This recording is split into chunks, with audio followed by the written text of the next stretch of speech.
ऐसी सरकार और ऐसे वित्त मंत्री से हम क्या उम्मीद करें जो प्याज के बढ़ते दाम के सवाल पर कहती है कि दाम बढ़ते हो तो बढ़ने दो, मैं प्याज नहीं खाती। स्कूल कॉलेज के फीस बढ़ते हैं तो बढ़ने दो, हम शिक्षा नहीं भक्त बढ़ाते हैं। ये भी कहना चाहूंगी कि हार गए तो क्या हुआ, झोला उठा के चल नहीं देंगे। सत्ता की लालच में ना फैलाओ समाज में ध्रुवीकरण का रोग, आपकी हस्ती मिटा देंगे हम भारत के लोग। तो आप 6,000 रुपए देते हो लेकिन 18,000 उनसे लेते हो, ये किस तरह की नाइंसाफी हुई उस किसान पे। आप मजाक उड़ा रहे हो उस किसान का। 6,000 रुपए देते, 18,000 रुपए जीएसटी के माध्यम में से लेते हो। सुश्री प्रणीति शिंदे जी। अध्यक्ष महोदय, आपने मुझे बजट के ऊपर बात करने के लिए मौका दिया, मैं आपका तहे दिल से शुक्रिया अदा करती हूँ। हम भारत के लोग, जो हमारे संविधान की प्रस्तावना है, इन 4 शब्दों में भारत की ताकत और महानता छुपी है।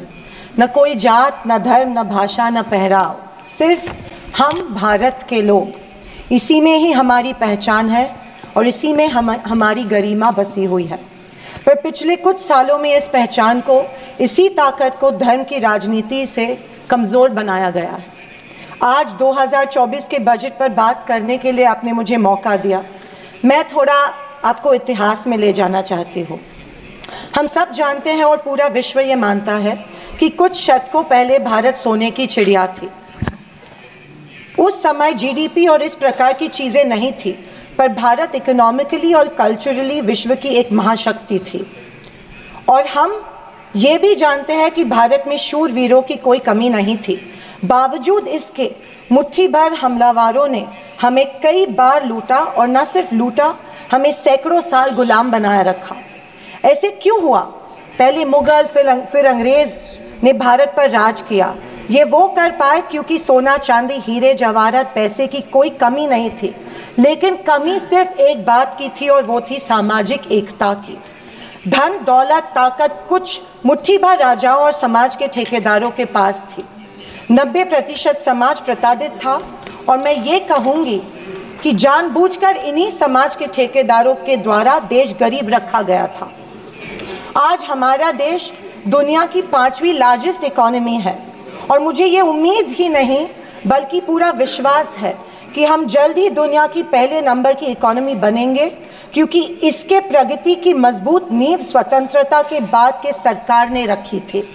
पर इसी के साथ आज हम सामाजिक तौर पर जात, पात, धर्म की शाखाओं में बिखरते जा रहे हैं, कमज़ोर होते जा रहे हैं।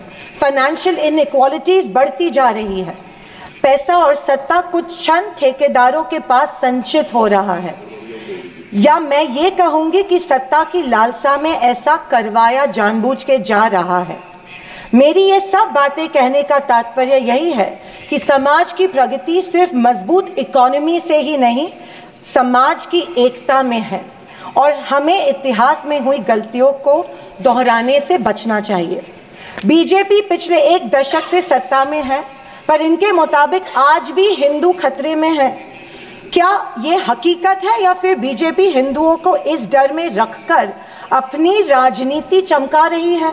आप बताएं, जो संस्कृति हजारों साल गुलामी के जंजीर में जकड़ी पड़ी है, रहने के बावजूद जिंदा है, जिंदा ही नहीं सारे विश्व में अपना डंका बजा रही है, वो खतरे में कैसे आ सकती है? पर फिर सोचने पर मुझे महसूस होता है कि बीजेपी और उनकी नीतियाँ की वजह से हिंदू खतरे में है। एक नदी के बहाव की तरह बहती चली आ रही हमारी हिंदू संस्कृति है। सामने आने वाले हर कट्टरता के पहाड़ों को काटते हुए, हर पत्थर के सेंध लगाते हुए वो बह रही है। उसके बहाव को ना कोई तलवार काट सकती है, ना ही कोई पहाड़ रोक सकता है। पर आज दुर्भाग्यवश उसी नदी के बहाव रोककर कट्टरता में ढालने की कोशिश की जा रही है, और मैं समझती हूँ कि यही भारतीय संस्कृति के पतन का कारण बन सकता है।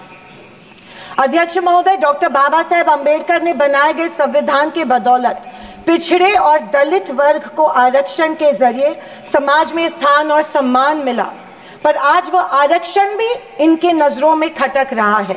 इसीलिए सभी सरकारी और निम्न सरकारी कंपनीज का प्राइवेटाइजेशन करके इनडायरेक्टली आरक्षण खत्म करने का षड्यंत्र बीजेपी कर रही है। स्पीकर सर, इनके मुताबिक गए 2014 के पहले कोई भी अच्छा काम देश में नहीं हुआ और कुछ महानुभावों के मुताबिक देश आज़ाद ही 2014 में हुआ। खैर, आप कितनी भी कोशिश कीजिए लेकिन इस सच्चाई को नहीं झटला सकते कि आज जो भारत चांद पर पहुंचा उसकी नींव इसरो के रूप में पंडित नेहरू जी ने रखी थी। 2014 से बीजेपी अपने झूठे प्रोपेगेंडा से कांग्रेस की लेगेसी को मिटाने की पुरजोर कोशिश कर रही है, पर इनकी लाखों नॉन बायोलॉजिकल कोशिश के बावजूद दुनिया इस देश को नेहरू गांधी का देश ही मानेगी।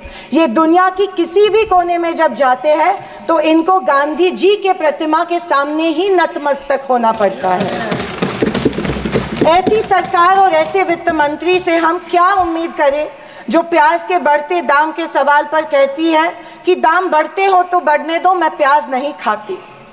स्कूल कॉलेज के फीस बढ़ते तो बढ़ने दो, हम शिक्षा नहीं भक्त बढ़ाते हैं। पर फिर भी जनता की प्रतिनिधि होने के नाते मेरा दायित्व है कि मैं लोगों के प्रश्न इस सदन में समक्ष पेश करूं।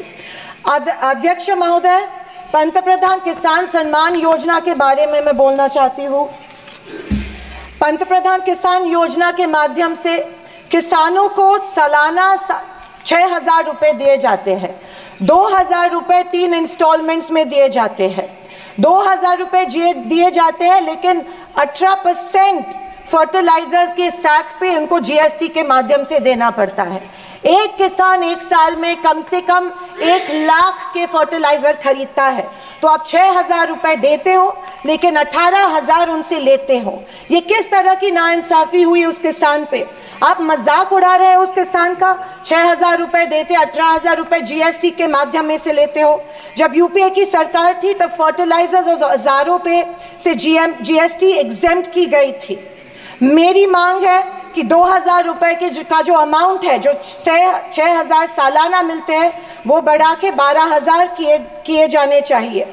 अध्यक्ष महोदय, किसान सम्मान योजना, मेरे कॉन्स्टिट्यूएंसी में करीबन 50,000 लोग इस योजना से वंचित है क्योंकि इसको अप्रूवल्स नहीं मिल रहे हैं। जब वो मंत्रालय में जाते हैं और पूछते हैं हमारी योजना को अप्रूवल को क्या हुआ, वो कहते हैं कि दिल्ली जाके पूछो, हमें नहीं पता है। तो किसान योजना, किसान सम्मान योजना का इंटेंशन क्या है? या तो किसानों को फंसाया जा रहा है किसान योजना के माध्यम में से। अध्यक्ष महोदय, फसल बीमा योजना, महाराष्ट्र में, पश्चिम महाराष्ट्र में शोलापुर, सांगली, सातारा, कोल्हापुर में उड़द दाल और अरहर की दाल यहाँ पे उगाई जाती है, लेकिन फसल बीमा योजना मिलती है सिर्फ बाजरा, मक्का और सोयाबीन के लिए। आपके माध्यम में से मैं फाइनेंस मिनिस्टर से गुजारिश करती हूँ कि अरहर और उड़द के लिए भी फसल बीमा योजना के फॉर्म एक्सेप्ट किए चुके हैं, भर दिए हैं, लेकिन फसल बीमा योजना मिल नहीं रही है। अध्यक्ष महोदय, पंतप्रधान आवास योजना, आदरणीय फाइनेंस मिनिस्टर जी ने कहा कि एडिशनल 3 करोड़ हाउसेज, घर यहाँ पे इंक्रीज करके इस बजट में दे रहे हैं, लेकिन पंतप्रधान आवास योजना का टारगेट अभी तक महाराष्ट्र को नहीं मिला है क्योंकि ये योजना जो है गाँवठान जमीन पे घर बांधे जाते हैं, लेकिन असलियत ये है कि गांव में गाँवठान जमीन है ही नहीं। जब कलेक्टर के पास जाते हैं तो कहा जाता है कि गाँवठान जमीन नहीं है, गायरान जमीन ढूंढ के लाओ, हम आपको पीएम आवास योजना देंगे। अभी गाँवठान जमीन लाएंगे कहाँ से? तो आपके माध्यम में से मैं फाइनेंस मिनिस्टर को रिक्वेस्ट करती हूँ कि सारे कलेक्टर्स, डिस्ट्रिक्ट कलेक्टर्स को आदेश दे कि जितनी भी गाँवरान जमीनें हैं गाँव में, उनको गाँवठान करके पंतप्रधान आवास योजना लोगों को लागू की जाए और सारे जो पेंडिंग प्रपोजल्स हैं वो एक्सेप्ट किए जाए। और मेरी आपसे ये गुजारिश है कि 1,40,000 रुपये इस योजना के लिए मिलते हैं, ये बहुत टुटपुंजी है, इसके लिए 2,50,000 दिए जाए पंतप्रधान आवास योजना के लिए। अध्यक्ष महोदय, मुद्रा लोन 2014 में प्राइम मिनिस्टर ने बड़ी एम्बिशियसली मुद्रा लोन की घोषणा की थी। कल फाइनेंस मिनिस्टर ने इसकी जो राशि है 10 लाख से लेके 20 लाख की, लेकिन मुद्रा लोन उस पीरियड में उन्हीं लोगों को मिले जिनकी सिफारिशें बीजेपी के कार्यकर्ताओं ने की थी। जबकि सामान्य आदमी जो है, आम आदमी जो है, उसको ये लोन नहीं मिला था। सिर्फ कुछ चंद लोगों को ये लोन दिया गया था। मेरी ये मांग है कि कोरोना के टाइम पे जो लाभार्थी मुद्रा लोन का कर्ज फेड नहीं पाए, उनके लिए जैसे अपने अदानी अंबानी के लिए कर्जा माफ किया है, वैसे इन लाभार्थियों के लिए भी कर्जा माफ किया जाए, तुरंत माफ किया जाए मुद्रा लोन का जो परत फेड करने का कर्जा है। आदरणीय अध्यक्ष महोदय, माइक्रो फाइनेंस और चिट फंड्स जो दिए जाते हैं हमारे सेल्फ हेल्प ग्रुप्स को, बीड़ी कामगारों को, पावर लूम वर्कर्स को दिए जाते हैं, हमारी काफ़ी सारी महिलाओं को दिए जाते हैं, लेकिन ये माइक्रो फाइनेंस और चिट फंड्स पे के ऊपर रेगुलेटरी अथॉरिटी नहीं होती है, इसीलिए ये बेहिसाब इंटरेस्ट इन लोगों से, गरीब लोगों से लेते हैं।